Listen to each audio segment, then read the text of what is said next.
Sama-sama.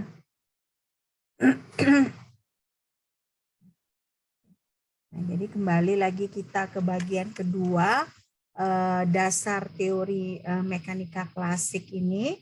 Nah, di sini kita akan mulai membahas de Broglie, ya, gelombang de Broglie dengan ketidakpastian Heisenberg, ya, ketidakpastian Heisenberg. Tapi latihan yang kita lakukan kalau kita sempat itu, nah itu dia latihannya lebih ke pelajaran yang minggu-minggu lalu, gitu ya. Ya. Nanti kalau minggu depan kita sempat, kita latihan ke bagian yang Heisenberg ini. Oke? Nah, jadi kalau kita berbicara sifat gelombang, ya kan? Sifat gelombang itu di-propose, ya, berarti diajukan oleh Louis de Broglie. Nah, apa yang dinyatakan oleh Louis de Broglie ini? Louis de Broglie menyatakan bahwa gerakan elektron ini memiliki aspek gelombang, ya. Nah, jadi kalau kalian lihat di sini, ya kan, ini kan gerakan dari elektron, ya. Nah, dia ada aspek partikelnya karena ada momentum juga, ada massa. Nah, tapi dia juga ada aspek dari gelombangnya. Kenapa? Karena dia ada frekuensi, ada juga panjang gelombang. Ya, jadi de Broglie menyatakan bahwa kalau elektron bergerak itu ada aspek gelombangnya. Oke. Nah, ini khusus untuk elektron, ya, elektron. Nah, sekarang baru kalau kita misalnya berbicara elektron, elektron itu ada massanya M, kecepatannya V, ya kan? Nah, makanya di sini panjang gelombangnya itu adalah H. H itu konstanta Planck yang minggu lalu kita sudah pelajari dibagi MV, ya. Nah, M dikali V itu adalah sama dengan momentum, ya, sama dengan momentum. Nah, karena itu makanya panjang gelombang ini bisa konstanta Planck dibagi massa dikali kecepatan, atau sama dengan H konstanta Planck dibagi momentum. Nah, ini persamaan dua ini tidak akan bisa didapatkan kalau misalnya si de Broglie ini memakai teori mekanika klasik. Maksudnya teori fisika klasik. Jadi makanya si de Broglie ini bisa mengeluarkan persamaan kedua ini karena menggunakan penalaran analogi foton. Ya, foton. Ya. Jadi kalau ini makanya di sini mulai masuk bahwa fisika klasik itu tidak bisa digunakan untuk kita mengerti elektron. Hanya kalau kita misalnya menggunakan analogi foton, baru kita bisa mengerti bagaimana elektron ini. Ya. Nah, berarti kalau misalnya kita bicara elektron, ya kan? Nah, kita bisa dapat bahwa energi foton, ya, kalau ada kaitannya elektron dengan foton, berarti kita bisa hitung energi elektron tersebut, ya. Nah, kenapa? Karena energi foton itu adalah E sama dengan momentum dikali C, ya. C ini apa? C adalah kecepatan cahaya. Ya, jadi ini energi khusus untuk energi foton, ya kan? E sama dengan P dikali C.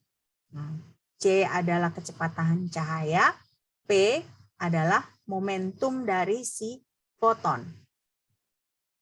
Nah, berarti kalau E foton sama dengan H dikali V, ya kan? Berarti PC itu sama dengan H dikali V. Sama dengan HC dibagi lambda. Ya.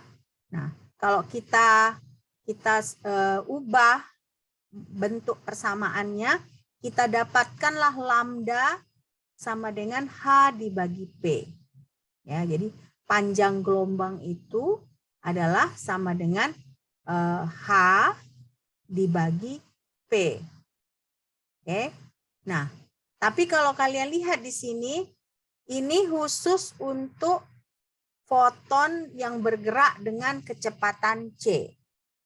Ya, foton untuk yang bergerak dengan kecepatan C. Oke, apa saya terlalu cepat ya? Terlalu cepat? Hah? Terlalu cepat saya? Iya, Bu. Ya. Iya, Bu. Oke. Ini udah? Belum? Itu sudah, Bu. Di rumus yang tadi belum, Bu. Yang ini? Yang ini yang belum? Iya, Bu. Itu belum terlalu jelas tadi. Terlalu cepat. Oh, belum terlalu jelas. Nah, jadi kan kita kan tahu dari minggu-minggu lalu kan kalau elektron, ya kan, elektron itu gelombang elektromagnetik, ya. Itu misalnya kalau bergerak gitu ya, ada energinya, ada radiasinya. Nah, energinya itu namanya energi foton. Ya kan, energi foton itu adalah sama dengan konstanta Planck dikali frekuensi. Ya, konstanta Planck dikali frekuensi. Nah, tadi kan kita tahu juga kalau energi itu sama juga dengan momentum dikali C. Ya, momentum dikali C, di mana C itu kecepatan cahaya. Nah, berarti PC itu sama dengan HV. Ya, sama dengan HV. Nah, kita tahu juga kan kalau frekuensi ini sama dengan C dibagi lambda. Nah, jadi bisalah kita lakukan persamaannya ini PC sama dengan HC dibagi lambda. Nah, ini ada C di sini, ada C di sini, bisa kita cancel kan?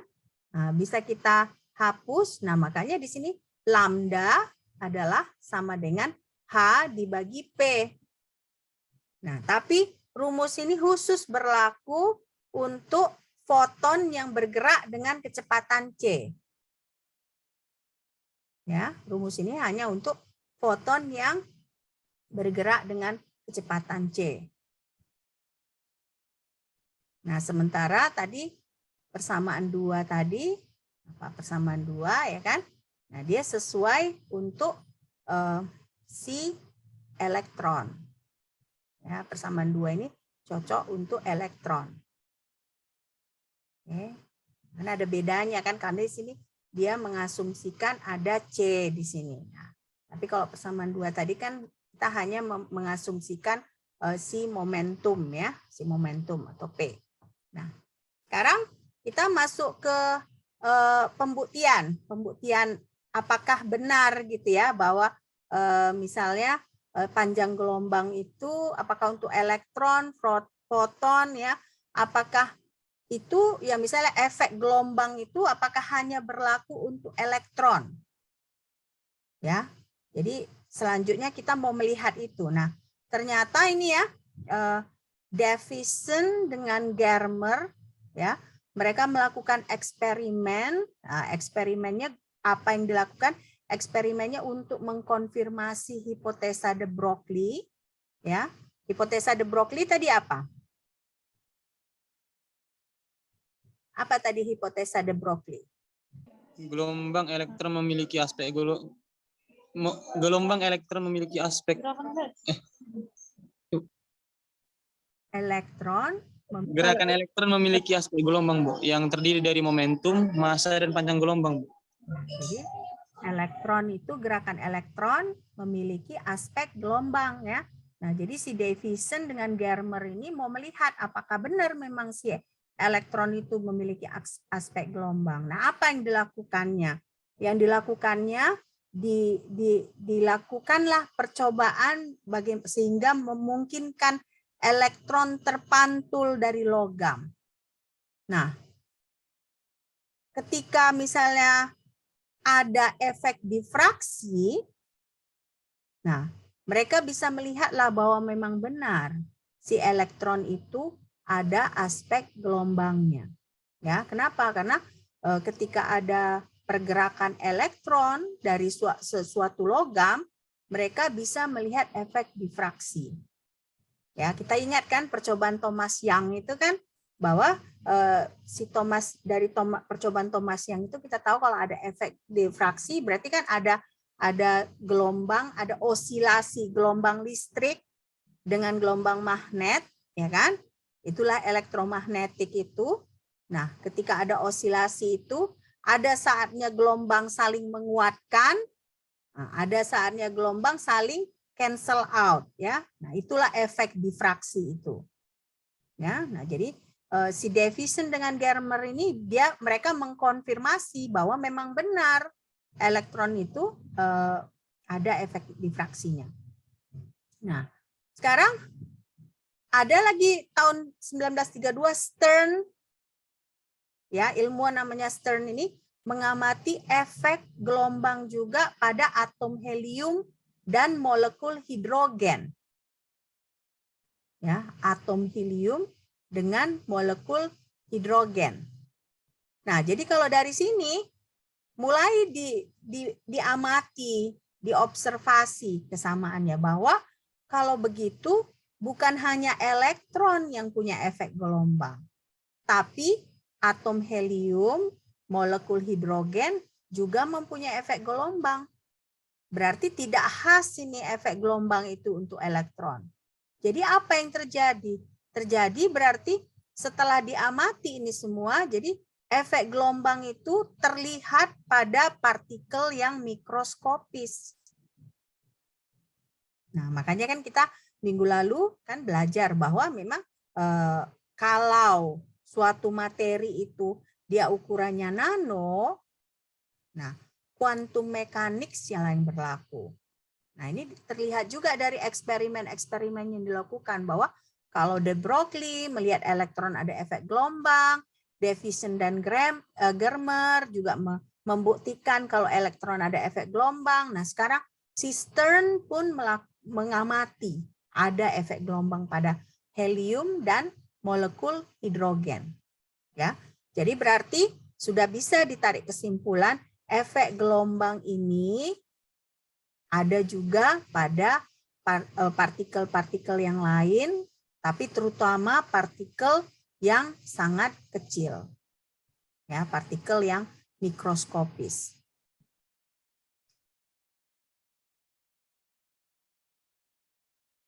Oke. Nah, jadi ini ada percobaan. Nah, ini ada paper. Papernya masih termasuk baru, ya, tahun 2012. Nah, papernya ini apa? Papernya ini melakukan percobaan difraksi dan interferensi pada molekul C48, H26, F24, N8O8. Nah, ini molekul memang kalau kita lihat dari segi bentuk molekulnya gitu, memang dia sepertinya besar gitu ya.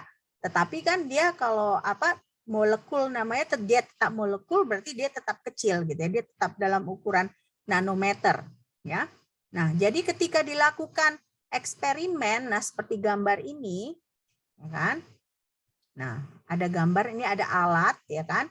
Nah, dilakukan percobaan seperti percobaan Thomas Young ini, tapi untuk si molekul ini ada juga kisi-kisi difraksinya, ya ada celahnya juga, ada celahnya. Nah, dilewatkan juga radiasi, ya, laser. Nah, ketika diamati, dia ada pola difraksinya. Ya, ada pola difraksinya. Ini kan pola difraksi. Ya kan, ada gelap, terang, gelap, terang, gelap, terang. Nah, ini kan dia paling terang di tengah. Ya kan, sama seperti kalau kalian ingat dulu awal-awal perkuliahan kita kan percobaan Thomas Young itu seperti ini kan. Nah, ketika di ilustrasi ini dikonversikan ke kurva, kalian bisa lihat ini dia ada yang kurvanya segini ya, segini. Nah, ada yang maksimum baru menurun lagi. Nah, berarti tidak hanya elektron, atom helium, molekul hidrogen, Nah, molekul yang ini pun mengalami difraksi dan interferensi. Ya, jadi berarti khusus untuk materi-materi yang mikroskopis. Efek gelombang ini bisa terlihat. Nah, ini dia. Ada posisinya, ya kan? Nah, dia ada naik, turun. Ini kelihatan lah di sini bagaimana interferensi itu. Interferensi dan difraksi. Jadi ada polanya. Ada polanya terlihat di cahaya. Nah, ada polanya juga terlihat di spektra. Ya. Nah, coba kita lihat ya.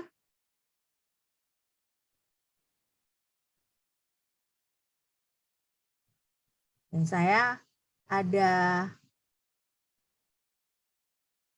ambil ini di internet ya, di YouTube. Nah, seperti inilah pola difraksi yang diamati pada molekul ini. Molekul C32, H18, N8. Ya, kita lihat.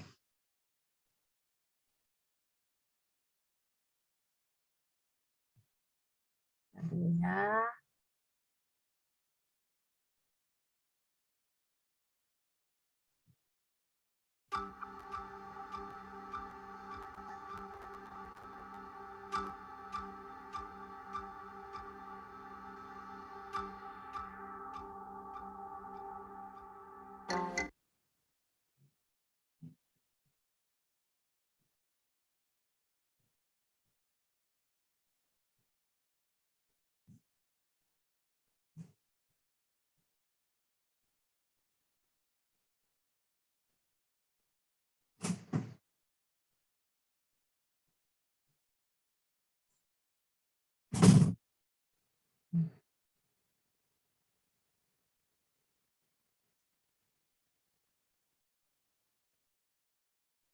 Oke, kalian apa yang kalian amati? Kalau dari video itu. Jadi ini Partikel yang bergerak. Hah? Partikel cahayanya bergerak. Bergerak ya, dia lebih ke awalnya gelap ya kan? Awalnya gelap, kita lihat lagi ya. Awalnya gelap, nah tiba-tiba dia ada cahaya, maksudnya tiba-tiba dia berbinar gitu kan? Nah, tapi kalau berbinarnya pun kalian lihat apa semua dia, tapi ada polanya kan? Ini dia terang, ya kan? Di tengahnya dia terang sekali, di samping kanan kirinya dia agak gelap, ya kan? Nah, ini baru dia agak terang, tapi tidak seterang yang di tengah. Nah, berarti ada efek, ada pola difraksi pada molekul ini. Ini namanya molekul phthalocyanin. Ya, ini namanya molekul phthalocyanin. Nah, jadi makanya tidak melulu elektron yang punya efek gelombang. Ya, efek gelombang itu khusus untuk partikel yang berukuran kecil. Nah, contohnya ini molekul phthalocyanin. Nah, ini molekulnya itu. Ya. Nah, ini juga di jurnal sama dengan pengarangnya dengan yang ini. Ya, kalau ini dia molekulnya yang ini. Nah, dalam video YouTube-nya yang mereka tunjukkan tuh molekul yang ini. Phthalocyanin ya namanya ya. Nah, oke. Nah, jadi cukup saya rasa ini hal yang menarik ya. Karena kalau kita pada partikel, pada misalnya materi yang makroskopis, kita nggak amati difraksi ini. Difraksi ini hanya diamati pada materi-materi yang mikroskopis, yang kecil ukurannya. Oke. Nah. Oke. Nah, jadi kita bisa lihat bahwa elektron ini ya berperilaku. Nah, ingat dia tidak dibilang kalau elektron ini partikel atau gelombang, tidak dinyatakan seperti itu. Cuman disebut di sini bahwa elektron ini perilakunya seperti partikel dalam beberapa kondisi. Nah, dalam kondisi yang lain perilakunya seperti gelombang. Ya, elektron seperti itu. Nah, jadi inilah dualitas gelombang dan partikel. Ya, jadi makanya kalau kita misalnya melihatnya dari segi fisika klasik, nggak bisa kita jelaskan. Ya, nggak bisa kita jelaskan. Ya, kontradiktif kan? Kenapa kok bisa partikel dan gelombang ada dalam satu senyawa, satu materi gitu ya? Rasanya itu bertolak belakang ya. Jadi makanya di sini jangan kita bilang bahwa berarti elektron itu adalah partikel dan gelombang. Jadi nggak boleh kita bilang seperti itu.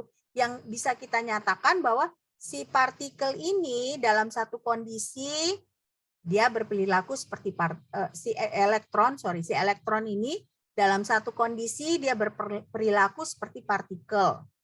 Nah, dalam kondisi yang lain dia berperilaku seperti gelombang, ya. Oke. Nah, ini kan sekarang adalah pertanyaannya, partikel dan gelombang. Nah, bagaimana elektron bisa menjadi keduanya gitu kan? Kalau partikel itu kita sebut sebagai entitas lokal. Ya kan? Entitas lokal. Tetapi gelombang ini dia sifatnya non lokal. Kenapa? Karena dia bergerak, ya kan? Nah, bergerak dari sumbu X, Y, dan Z. Nah, sementara kalau partikel itu kan dia hanya satu lokal aja dia. Nah, bagaimana seperti itu? Nah, ya. Jadi makanya kita bisa sebutkan bahwa elektron bukanlah gelombang atau partikel. Ya, bukan, dia bukan gelombang, bukan partikel. Oke, jadi makanya ini nanti selanjutnya nanti akan dijelaskan ya di topik-topik berikutnya bagaimana deskripsi akurat bahwa elektron ini tidak mungkin menggunakan konsep fisika klasik ya. Dia hanya bisa dijelaskan oleh konsep konsep mekanika kuantum. Ya. Nah, jadi kalian pasti merasa kok sepertinya ini agak-agak membingungkan ya. Nah, tapi saya ambil bahannya dari buku Ira N. Levine ya, dari buku Quantum Chemistry. Nah, di situ di buku itu dijelaskan bahwa memang konsep fisika klasik itu kan dibuat dari dunia makroskopik ya. Nah, jadi jadi fisika klasik itu tidak bisa menjelaskan konsep mikroskopis, ya. Nah, jadi kalaupun kita misalnya ada tidak jelasnya, ketika kita mulai mau mempelajari topik kimia kuantum ini, sebenarnya wajar. Kenapa? Karena otak kita terbatas kan. Karena kita kan sebagai manusia kita lebih percaya dengan apa yang bisa kita lihat dengan mata, ya kan? Daripada sesuatu yang tidak kita lihat dengan mata. Misalnya virus lah. Kadang-kadang kan kita apa memang benar ada virus COVID ini? Nah, kadang-kadang kan kita juga meragukan loh. Tapi kalau memang nggak benar, kenapa kok ada juga orang yang meninggal ya? Kenapa gitu? Nah, jadi makanya otak kita ini jadi wajar kalau misalnya di buku itu pun dijelaskan, di buku Ira N. Levine itu dijelaskan bahwa memang wajar kalau kita terkadang terbatas memahami ini ya. Tapi makanya tadi saya tunjukkan ke kalian video-video seperti itu. Kenapa? Saya mau coba yakinkan ke kalian bahwa memang efek difraksi, efek gelombang itu ada pada molekul. Ya, kalau nggak saya tunjukkan video itu tadi bagaimana pola difraksi, semakin kita bingung gitu kan ya. Nah, jadi harapan saya dengan kita melihat itu, ada sedikit paling nggak bayangan kita bagaimana efek difraksi itu pada materi ya. Nah, jadi makanya di sini ya kalau sistem saraf kita ini ya tidak dikembangkan untuk menghadapi fenomena pada tingkat atom dan molekuler. Nah, saya kebetulan penelitiannya kan nanoteknologi waktu sekolah ya kan. Nah, suami saya sampai sekarang masih tanya ke saya, apa memang benar itu atom? kata suami saya, karena saya tunjukkan ini hasil penelitian saya pakai scanning tunneling microscopy.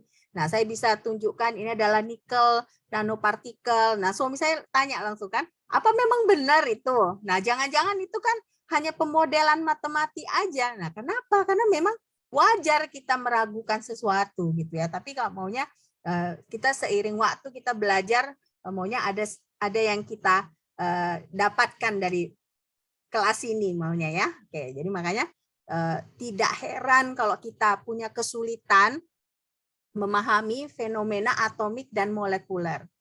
Ya kan, tidak heran. Ya, jadi itu bukan misalnya kalaupun kalian bingung-bingung sekarang, ya itu bukan sesuatu yang berarti aku kurang apa nih? Enggak ya. Memang wajar karena ini kita belajar sesuatu yang tingkat atom. Ya. Nah, sekarang kita masuk ke foton dan elektron. Kan dari tadi kan kita berbicara elektron ada efek gelombang, foton juga ada efek gelombang dan partikel kan. Tapi sekarang apakah berarti kan dua-dua foton dan elektron ini ada dualitasnya, ya. Dia bisa seperti partikel, dia bisa juga seperti gelombang. Tetapi ternyata foton dan elektron ini adalah dua hal yang berbeda. Ya, kenapa dia dua hal yang berbeda? Karena foton itu, ya kan? Foton itu dia bergerak dengan kecepatan c dalam ruang hampa. Dan masa istirahatnya itu 0. Tetapi kalau elektron ini, ya, dia kecepatannya itu lebih kecil dari kecepatan cahaya. Dan masa istirahatnya tidak 0. Nah, jadi makanya walaupun kedua-duanya memiliki dualitas ini, sifat dualitas, kan tadi di percobaan-percobaan elektron, foton, ya. Nah, tapi mereka itu sebenarnya bukan entitas yang sama. Ya, bukan entitas yang sama. Oke. Nah, jadi apa perbedaannya? Perbedaannya berarti foton bisa kita perlakukan secara relativistik.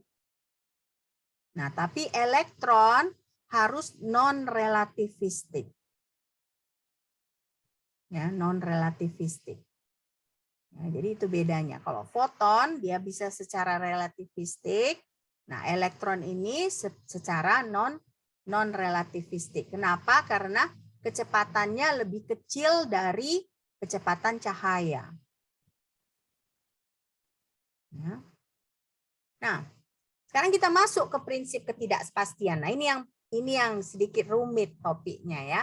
Kenapa? Karena ini ditambah lagi kita harus melihat ruang X, Y, dan Z. Ya. Nah, ini berarti kan kalau begitu, kan ada momentum. Nah, berarti kan momentum ini kita harus pertimbangkan ada efek dualitas gelombang dan partikel pada sistem koordinat. Ya. Nah, berarti kan ada dia momentum pada komponen X. Nah, ini untuk partikel mikroskopis. Ya. Nah, ini dia. Jadi kalau misalnya contohnya ada partikel, ya dia tidak sebut apakah ini foton atau yang penting dia partikel. Berarti partikel dia ukurannya mikroskopis, ya kan? Nah, dia punya momentum P. Ya. Dia bergerak ke arah Y.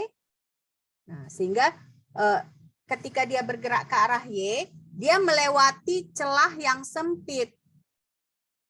Ya, melewati celah yang sempit. Oke.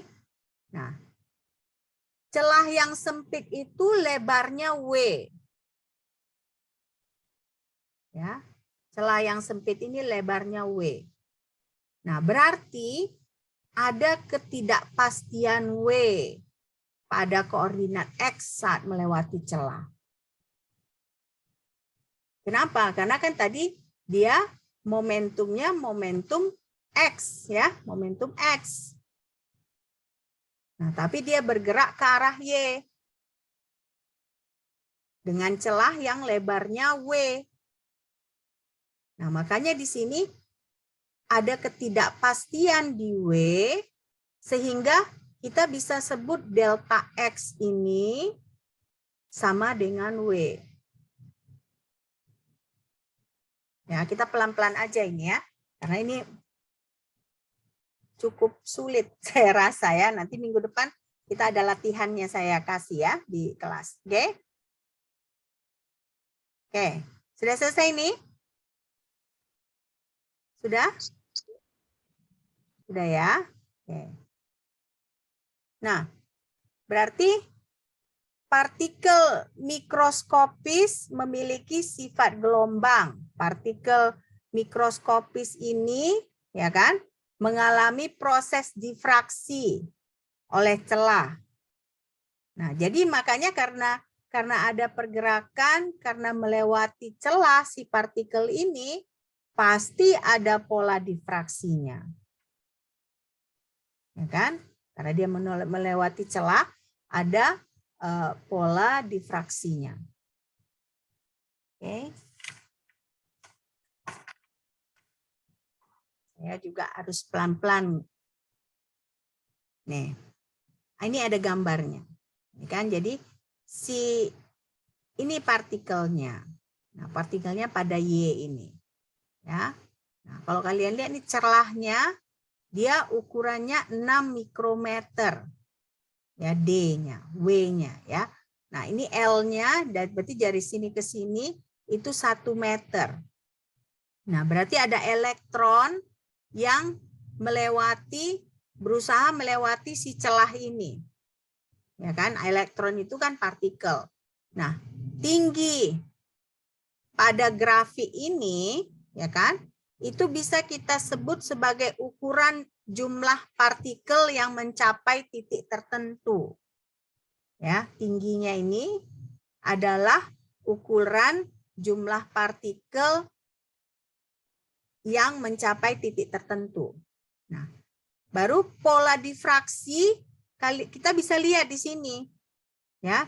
Jadi ketika ini melalui celah-celah ini, ya kan, ada pola difraksi. Ya, ketika si partikel ini melewati celah ini, nah ada dia pola difraksi di sini. Nah, inilah berarti difraksi elektron oleh celah. Nah, karena si elektron ini melewati celah ini, ya, ada keluar difraksinya seperti ini. Oke.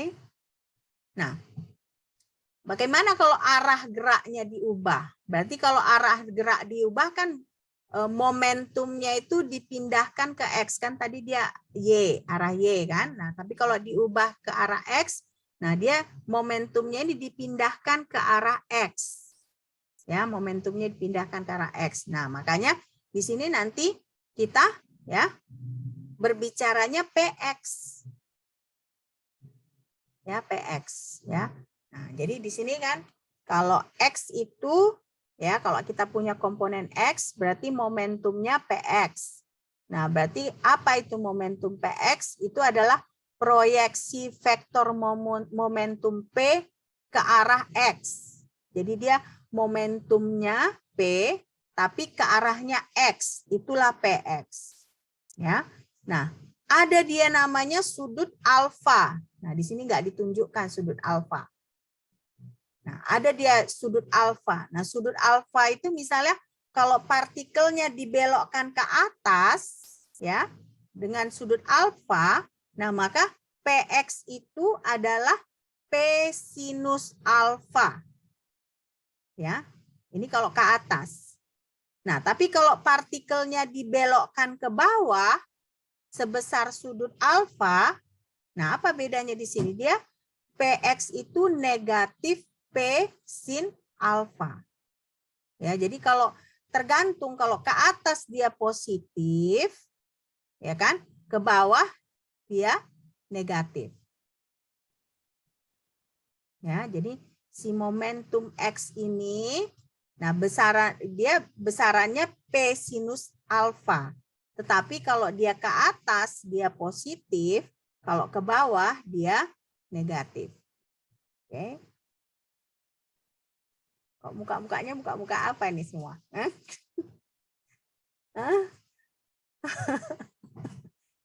Jangan takut dulu ya, nanti kalian takut, malah nanti bingung apa. Tenang, nanti ada latihan ya. Sekarang kita belajar konsepnya dulu, oke? Nanti ada latihannya minggu depan ya. Jadi biar kalian mengerti, oke? Jadi jangan langsung mukanya buka-buka suntuk semua ya. Oke? Ya. Nah, jadi berarti kan partikel alfa itu bisa didefleksi dari negatif alfa sampai alfa. Kenapa? Karena kan berarti kalau ke atas dia P sin alfa, nah kalau ke bawah dia negatif P sin alfa. Oke. Nah, jadi definisi alfa itu adalah sudut ke minimum pola difraksi yang pertama. Nah, kan ingat kan kalau pola difraksi itu kan dia ada difraksi pertama, kedua, ketiga, karena dia pola kan. Nah, jadi alfa itu dia sudut minimum pola difraksi yang pertama. Oke. Nah, berarti sekarang kalau kita lihat tadi kan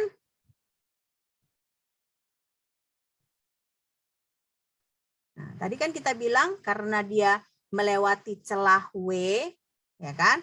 Nah, dia kan ada ketidakpastiannya, delta X. Nah, makanya di sini delta PX ini pun ada ketidakpastiannya. Nah, kalau ketidakpastiannya itu adalah delta PX itu, dia juga tetap dia P sinus alfa. Jadi kita nggak bisa bilang PX langsung. Kenapa? Karena si P ini, karena si W itu ada ketidakpastian dalam sumbu X, nah jadi makanya kita harus tulis delta PX.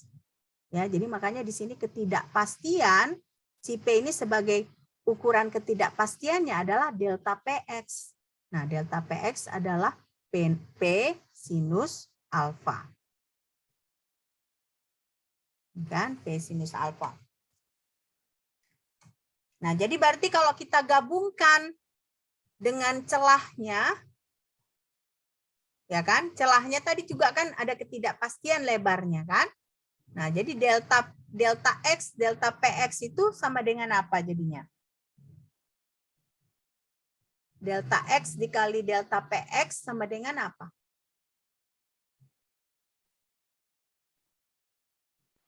W kali P sin alfa, Bu. P kali? W sin alfa. P kali W sin alfa. Karena apa? Karena delta X itu sama dengan W. Ya kan? Karena tadi kan saya bilang ketika ukurannya kecil itu, makanya lebar celah itu pun tidak pasti lagi, dia ada ketidakpastiannya ya. Nah, beda misalnya kalau kita makroskopis kan dia lebih bisa kita pastikan ukurannya. Nah, kenapa ada ketidakpastian ini? Karena ukurannya sangat kecil. Ya kan? Karena dia partikel. Nah, makanya ada ketidakpastian. Nah, jadi kalau misalnya tadi kita lanjutkan ya, karena itu berarti kalau di celah itu pengukurannya adalah delta X dikali delta PX atau sama dengan PW sinus alfa. Oke.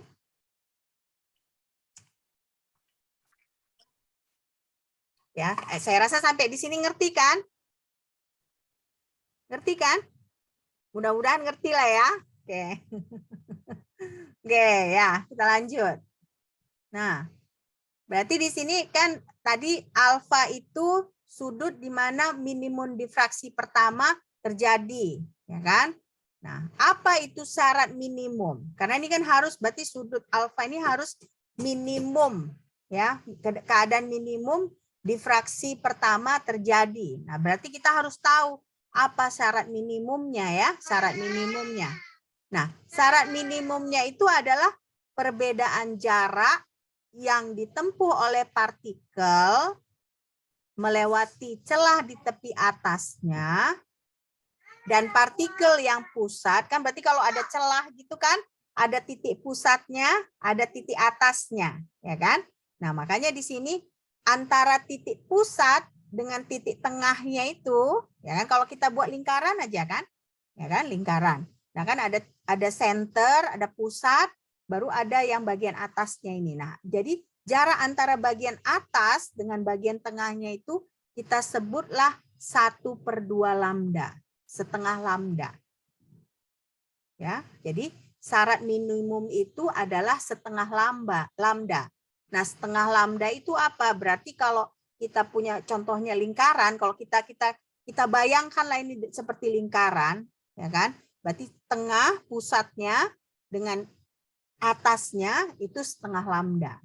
Ya. Nah, sementara lambda itu adalah panjang gelombang dari gelombang yang kita lagi pelajari, gitu ya.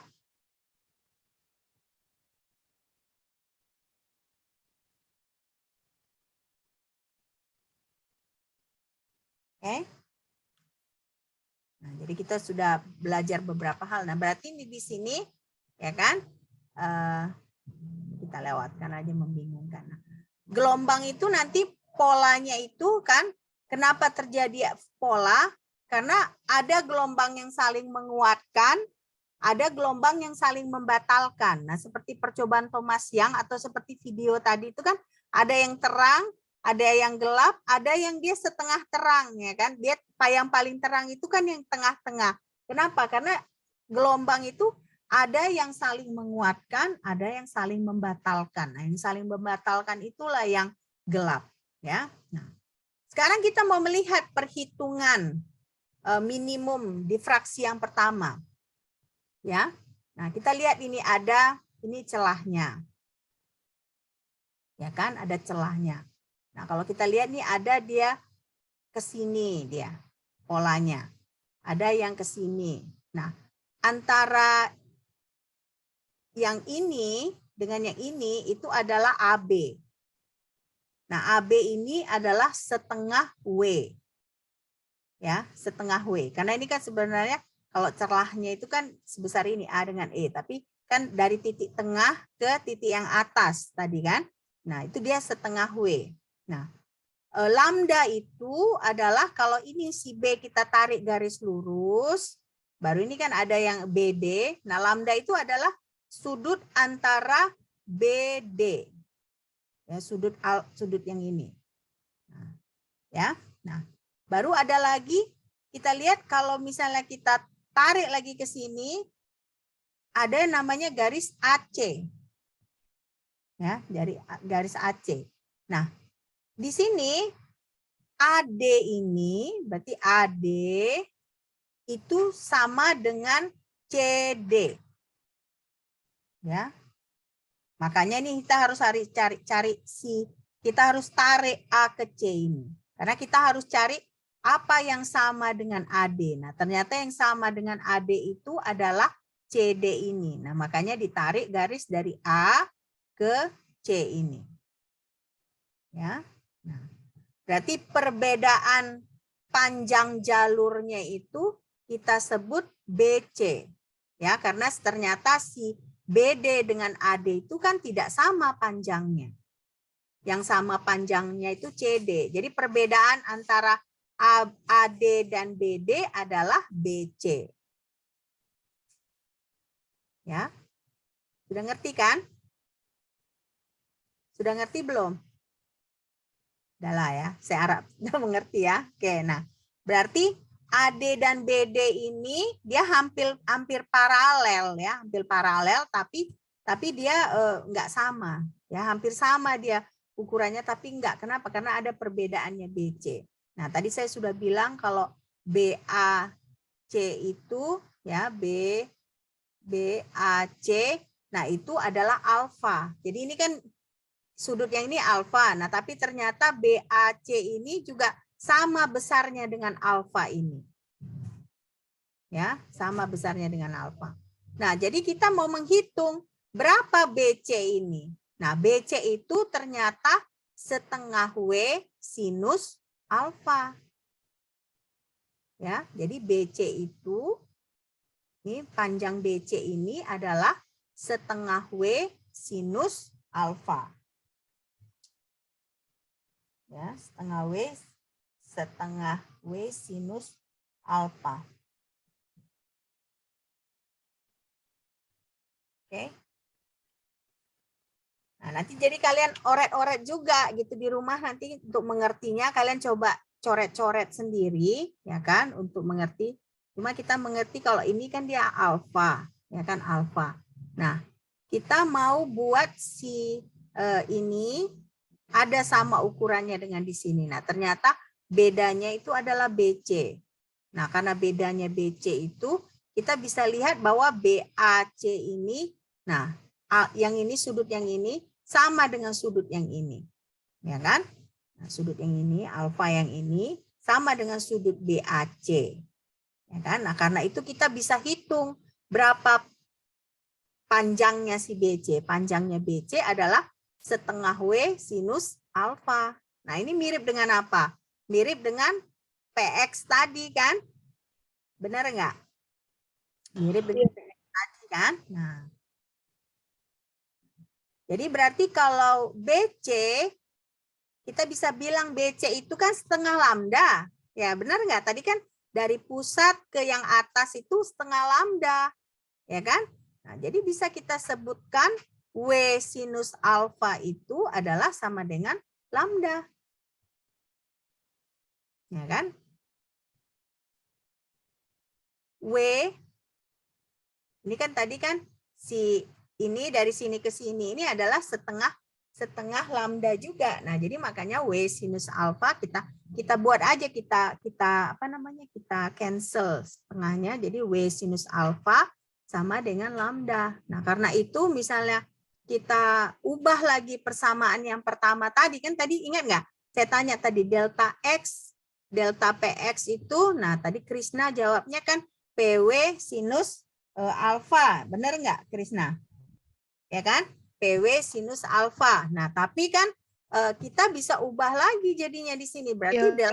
delta X dikali delta PX sama dengan P dikali lambda. Ya kan? P dikali lambda. Jadi tidak lagi sinus alfa, tapi dia sudah P kali lambda. Oke. Nah, itu berdasarkan perhitungan geometri ini. Makanya nanti di rumah kalian coba lagi oret-oret ya, ingat-ingat lagi pelajaran geometri SMA ya kan. Nah, bagaimana ternyata BC ini adalah setengah W sinus alfa. Nah, berarti kalau kita lihat ya kan, lambda itu kan H dibagi P. Dari de Broglie kan, lambda itu H dikali P. Berarti kan kita bisa sebutkan delta X, delta P itu sama dengan H. Ya, bisa nggak? Ngerti nggak penurunan rumusnya? Tadi kan delta X, delta P itu kan kita bilang P dikali lambda. Nah, tapi ternyata kan lambda itu H dibagi P. Jadi ketidakpastian, jadi delta X, delta P itu bisa sama dengan H. Nah, karena kita bicara ini ketidakpastian, ya kan? Karena ukurannya sangat kecil kan, jadi pasti ada ketidakpastiannya. Nah, jadi makanya kita tidak buat sama dengan lagi di sini, tapi kita buatnya di sini ini mendekati. Jadi delta X, delta P itu ekuivalen ke H, ya, atau mendekati nilai H. H itu konstanta si Planck. Nah, jadi berarti dari sini kita bisa lihat bahwa memang partikel itu ada efek gelombangnya. Ya, ada efek gelombangnya. Oke.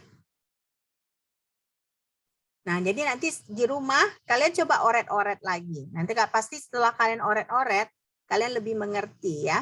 Nah, pasti lebih mengerti. Minggu depan kita buat latihannya ya. Oke. Nah, jadi berarti ini kan produk dari ketidakpastian X dan ketidakpastian momentum X ini adalah konstanta Planck. Ya, produk dari ketidakpastian X dan PX ini adalah konstanta Planck. Ya, nah, jadi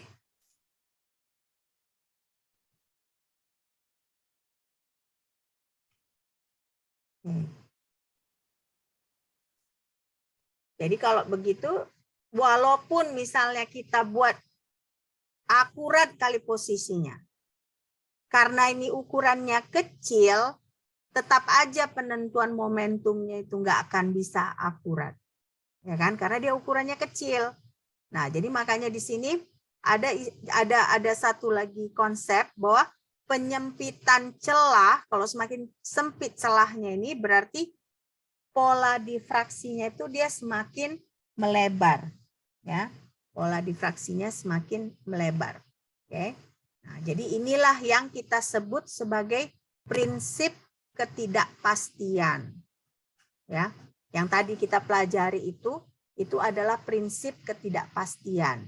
Nah, prinsip ketidakpastian ini ditemukan oleh Werner dengan Heisenberg.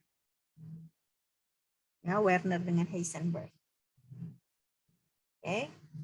Nah, saya rasa ya kita masuk aja ke latihan ya, karena ini nanti kalian bisa pelajari sendiri ya, yang ini. Karena udah nggak banyak lagi. Oke. Nah, ini latihannya. Nah, latihan pertama, benar atau salah ya. Ini supaya menguatkan lagi konsep-konsep yang kita sudah pelajari 2 minggu-minggu yang lalu. Nah, semua foton memiliki energi yang sama. Ini benar atau salah? Sama nggak energinya semua foton?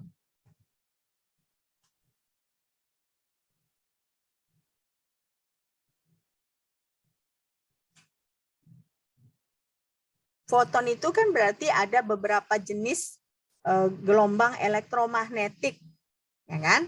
Kalau kalian ingat kan dulu minggu lalu kita belajar gelombang elektromagnetik apa aja? Ada microwave, ada infrared, ada visible, ya. Baru ada ultraviolet, ada gamma, ada sinar X. Nah, apakah mereka mempunyai energi foton yang sama? Beda, Bu. Beda. Jadi ini Berbeda, Bu. salah atau benar? Semua foton Salah, Bu. Salah, Bu. ya benar, salah. Jadi foton itu energinya berbeda. Kenapa berbeda energinya?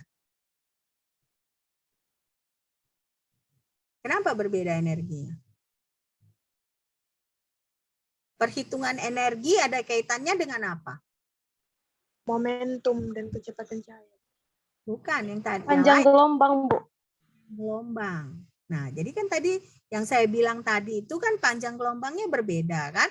Nah, microwave, UV vis itu berbeda panjang gelombangnya, infrared. Nah, jadi makanya karena panjang gelombangnya berbeda, makanya energinya juga berbeda. Oke? Ya, udah ngerti ya ini ya. Jadi kalau apa ini konsep ya, pertanyaannya pertanyaan konseptual. Nah, sekarang berarti ini benar atau salah? Ketika frekuensi cahaya meningkat, panjang gelombangnya menurun.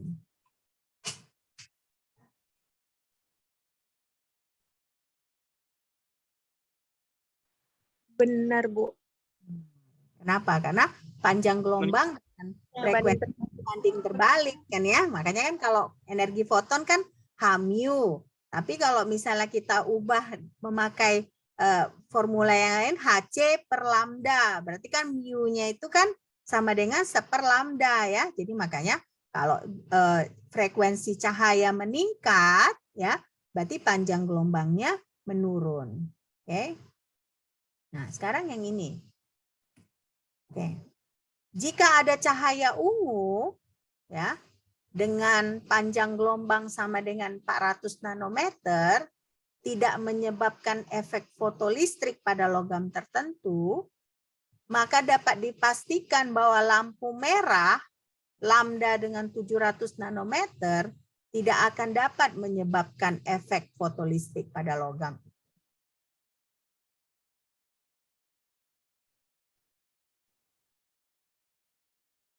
Gimana?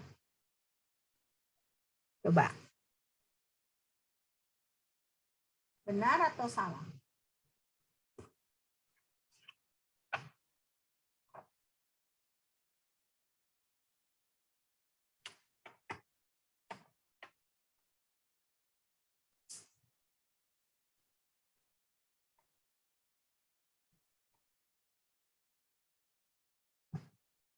Ini kan terbalik dengan mu tadi kan. Nah, kalau misalnya semakin besar, ini segini aja dia tidak bisa menyebabkan efek fotolistrik. Nah, ini ada energinya tertentu, ya kan? Nah, mana lebih besar energinya, yang ini atau yang ini? Berarti kan ini kita anggap aja HC. HC itu kan sama, konstanta. Nah, ini berarti HC bagi 400. HC bagi 700. Nah, mana lebih besar, ini atau ini? Yang ini lebih besar kan? Karena semakin besar pembaginya, semakin kecil nilai energinya. Nah, berarti kan kalau energi pada panjang gelombang 400 nanometer aja tidak bisa menyebabkan efek fotolistrik pada logam tersebut, apalagi pada energi pada lampu merah. Kenapa? Karena ini kan berarti energinya lebih kecil, ya kan? Nah, jadi makanya di sini kita bisa jawabnya true, ya, benar ya. Oke, nah sekarang mulai soal hitungan. Oke. Soal hitungan, keluarkan, kalau kalian mau mengeluarkan kalkulator silakan. Nah, jadi kalau misalnya ini ada latihan 4 ini ada A dan B ya, ada A dan B.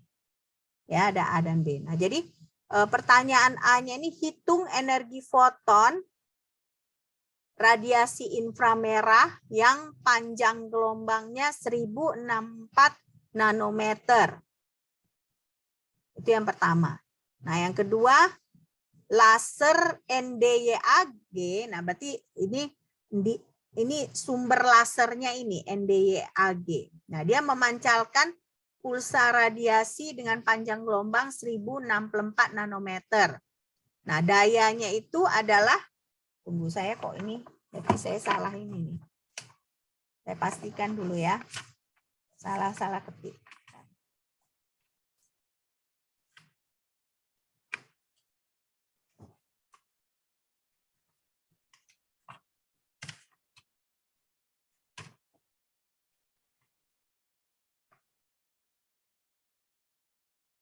Nah, 2 kali 10 pangkat negatif 8. Benar, 5 kali 10 pangkat 6 ya, 5 kali 10 pangkat 6, sorry. Nah, jadi ini dia 5 ya.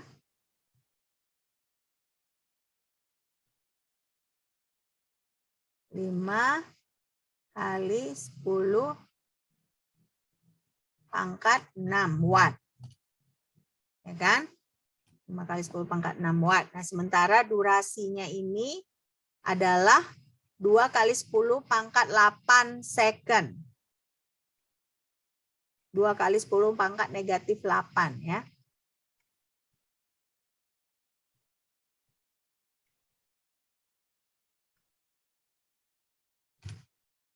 Oke, 2 kali 10 pangkat negatif 8. Nah, kalian bisa hitung nggak berapa jumlah fotonnya? Jadi yang kedua ini, pertanyaan B ini adalah berapa jumlah fotonnya. Nah, tapi pertanyaan A ini adalah berapa energi fotonnya. Nah, kira-kira kalian bisa hitung nggak? Ya, pertama berarti yang kalian pakai itu adalah rumus yang mana? E sama dengan? HC per lambda, Bu. HC per lambda. Nah, berarti kan kalian bisa hitung kan si A ini. Tapi hati-hati ya. Hati-hatinya di mana? Ini dia nanometer. Ya Iya. kan? Hati-hati di satuan. Sementara kan C, kalau kalian pakai C, dia kan satuannya meter per second ya. Nah, jadi hati-hati dengan konversi satuan. Ya. Nah, yang B ini ya kan, yang kalian perlu ingat itu bahwa 1 watt itu sama dengan 1 joule per second. Berarti kalian bisa hitung nggak energi fotonnya kalau diketahui wattnya, diketahui durasinya? Bisa hitung nggak?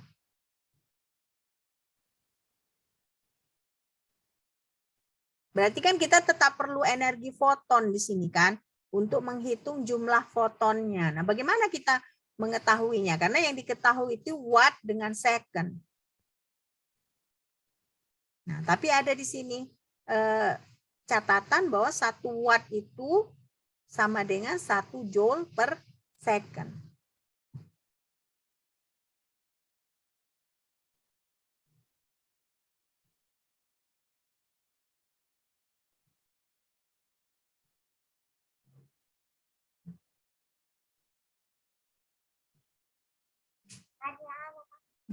Ya. Berapa kalian dapat yang A? Yang A berapa dapat?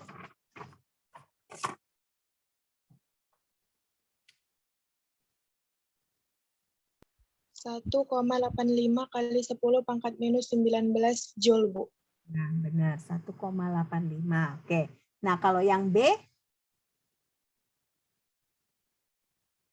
berapa jumlah fotonnya?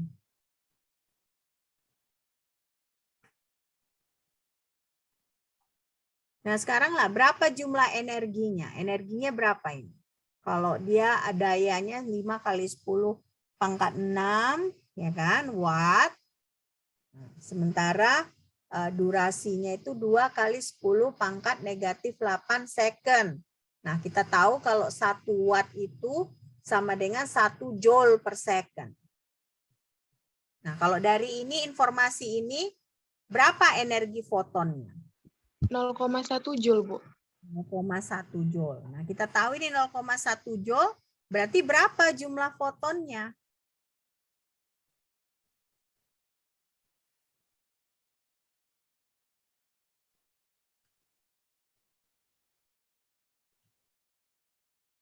Berapa jumlah fotonnya?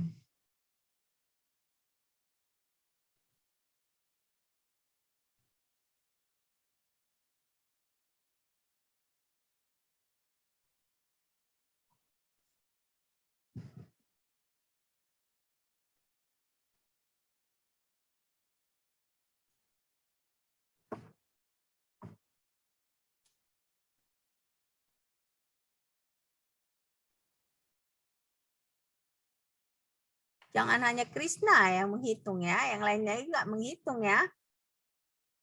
Oke. Yang lain juga menghitung. Oke. Nah, jadi nanti tugas rutin memang saya berikan, tapi saya lebih lihat bagaimana keaktifan kalian di kelas ya.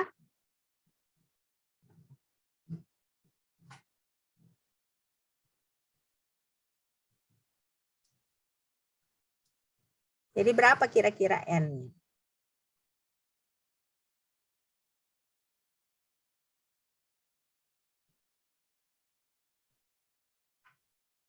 1,4 dikali 10 pangkat 38, Bu. Enggak, dari mana itu? Dari mana Krishna dapat itu? Kan tadi dapat energinya 0,1 Joule, Bu. Terus pakai rumus yang E sama dengan NHF kan, Bu? E dikali E sama dengan NHF. E sama dengan HF. Oke. HF-nya berapa? HF-nya 6,55 dikali 1064 itu ada 69,2 dikali 10 pangkat 43 karena kan minus 34 ditambah dengan minus 9. Jadi 69,2 dikali 10 pangkat minus 43. Jadi N-nya itu 0,1 dibagi 69,2 dikali 10 pangkat minus 43. Itu didapat hasilnya, ya Bu, 1,4 dikali 10 pangkat 38. Semua dapat segitu? Iya Bu, udah dapat Bu. Enggak, maksudnya yang lain juga dapat segitu? Nggak tahu, Bu. Enggak tahu. Oke. Nah, jadi ini tadi ini udah bisa dapat ya. Ini cepet kan? Semua bisa dapat kan? Dapatnya 1,867 kali 10 pangkat negatif 19 joule. Nah, kalau yang di belakang koma ini kalian agak ada beda-beda dikit, nggak masalah ya, karena seringkali di belakang koma ini kalau kalkulator berbeda ya. Oke. Nah, ini 4A. Semua bisa jawab kan yang 4A? Bisa, Bu. Bisa ya? Oke. Nah, 4B ini dia agak tricky. Kenapa? Karena pertama dia kasih ke kita apa namanya? Watt, ya kan? Dia kasih ke kita watt. Nah, berarti kan kalau watt itu kita harus ubah ke joule dulu. Nah, bagaimana kita cara mengubahnya? Kita cara mengubahnya dengan mengalihkan 5 kali 10 pangkat 6 dikali 2 kali 10 pangkat negatif 8. Ya kan? Nah, jadi kita dapat 0,1 joule. Ya, 0,1 joule. Nah, Krishna udah benar formulanya. Ya kan? N dikali H dikali V. Tapi H dikali V ini yang kita pakai yang dari A aja ya Krishna. Jawaban dari A. Kenapa? Karena kan kita tahu dari soal tadi apa? Bahwa si laser ini dia memancarkan pulsa radiasi dengan panjang gelombang 1064. Nah, pada dasarnya dia memancarkan radiasi inframerah. Ya. Jadi sama. Jadi yang kita pakai adalah jawaban dari A. Makanya ada kaitannya A dengan B kan. Jadi makanya ya tinggal aja kita bagi, berarti 0,1 dibagi 1,867 kali 10 pangkat negatif 19. Nah, sama dengan 5 kali 10 pangkat 17. Ya. Oke.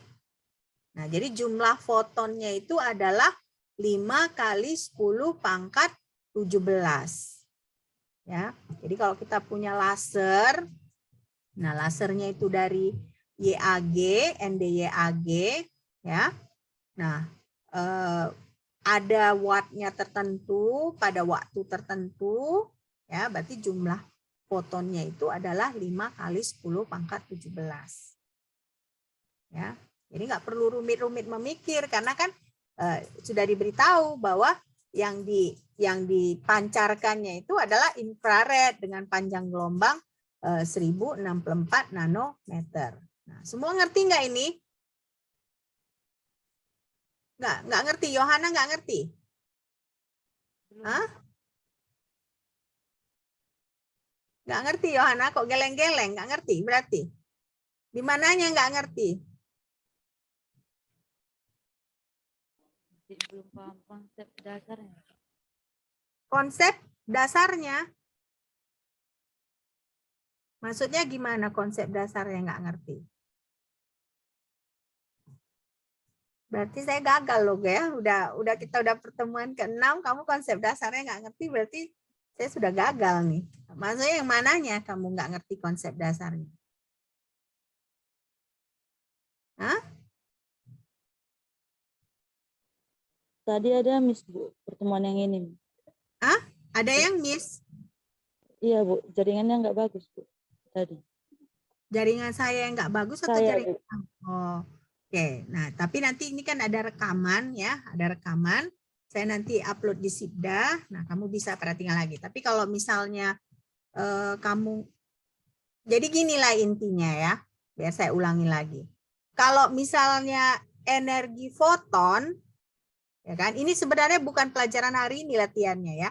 Ini pelajaran yang minggu-minggu lalu. Ini latihan dari pelajaran minggu-minggu lalu. Saya mau supaya setelah kita belajar konsep, kalian ada latihan soal. Karena kemungkinan kan yang keluar ujian itu seperti ini, gitu kan ya. Nah, jadi misalnya kalau ada energi foton. Nah, ingat aja kalau energi foton sama dengan H, konstanta Planck, dikali C, kecepatan cahaya, dibagi lambda.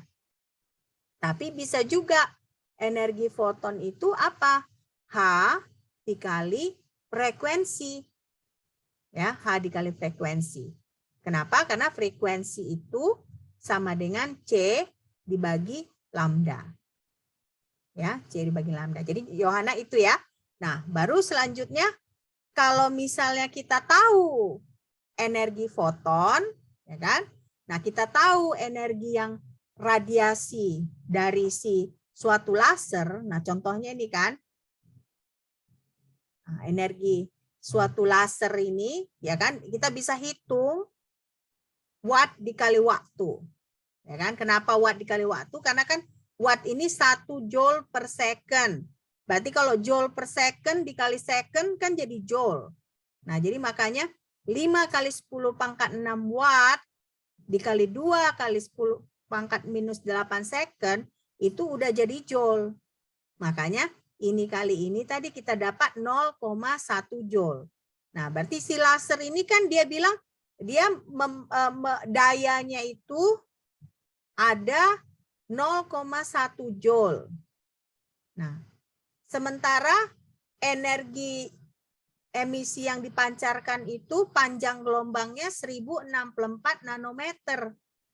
Nah, berarti kan yang dipancarkannya itu sebesar energi yang dari A ini yang kita hitung dari A. Ya, jadi energi yang diserapnya itu 0,1 joule, yang dipancarkannya itu adalah yang inframerah ini, ya, energi inframerah. Nah, berarti di sini kita mau menghitung bagaimana jumlah fotonnya. Nah, jumlah fotonnya berarti kita lakukan hanya si energi yang ini 0,1 joule ini, ya, itu sama dengan N dikali energi yang ini. Nah, jadi makanya ini kan ya N dikali H dikali V. Nah, V itu kan tadi kita bisa buat C dibagi lambda ya. Lambdanya itu 1064 ya. Nah, jadi makanya kita bisa hitung N. N-nya bagaimana kita hitung? Berarti 0,1 joule dibagi 1,867 dikali 10 pangkat negatif 19. Nah, dapatlah 5 kali 10 pangkat 17. Ya. Oke. Nah. Gimana Yohana? Saya nggak tahu caranya bagaimana ya. Tapi kalau misalnya lain kali kalau kamu nggak jelas, kamu langsung tanya ke saya ya. Oke? Ya. Memang seperti saya bilang, ini pelajarannya bukan pelajaran gampang ya. Bukan pelajaran yang bisa dimengerti dengan gampang. Kenapa? Karena ini kita belajarnya materinya mikroskopis yang kita nggak bisa lihat dengan mata ya. Oke, kita lanjut satu soal ya. Satu soal lagi yang untuk latihan. Nah, nggak apa-apa ya. Biasanya minggu lalu kan kita agak nggak efektif. Nah, kita bayar hari ini.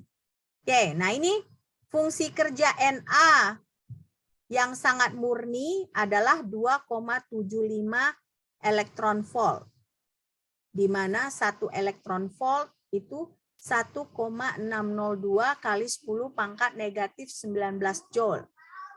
Nah, coba hitung energi kinetik maksimum fotoelektron dari natrium yang terkena radiasi ultraviolet 200 nanometer.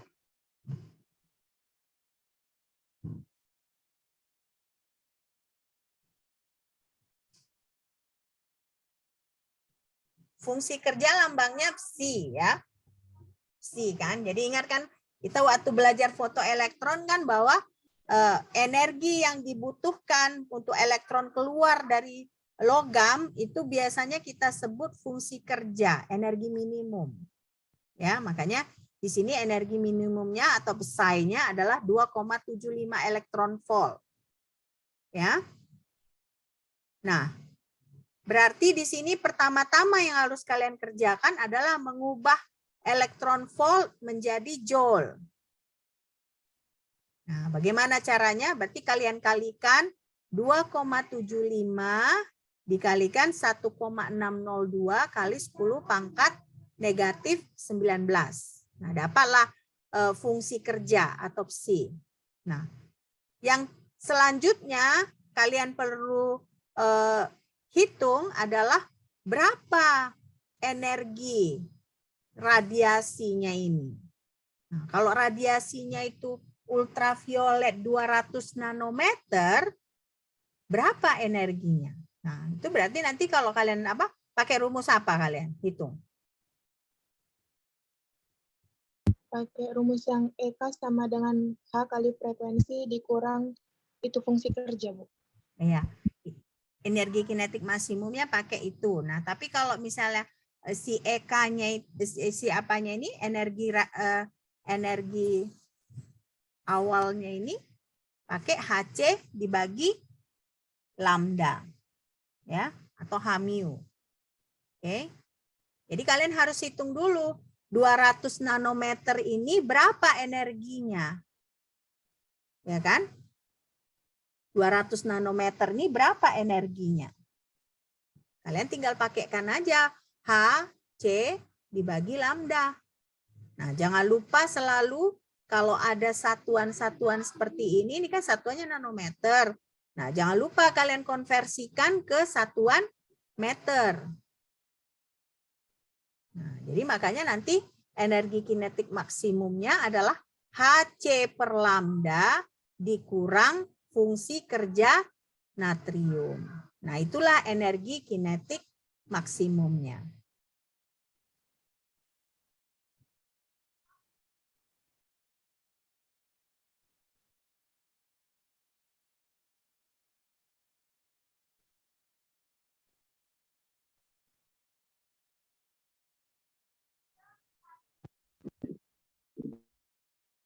Oke.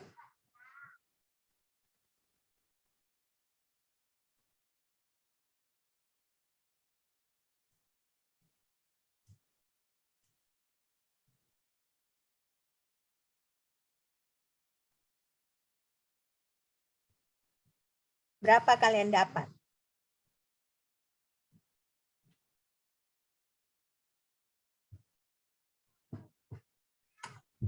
Hmm. 5,4 kali 10 pangkat minus 19 ya? Iya, 5,4 kali 10 pangkat minus 19, ya apa? 19. Nah, berarti kalau dalam elektron volt, berapa berarti?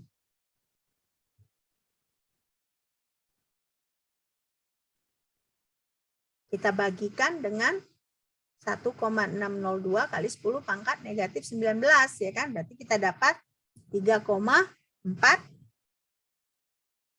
atau 43, ya. Oke. Nah. Ya, jadi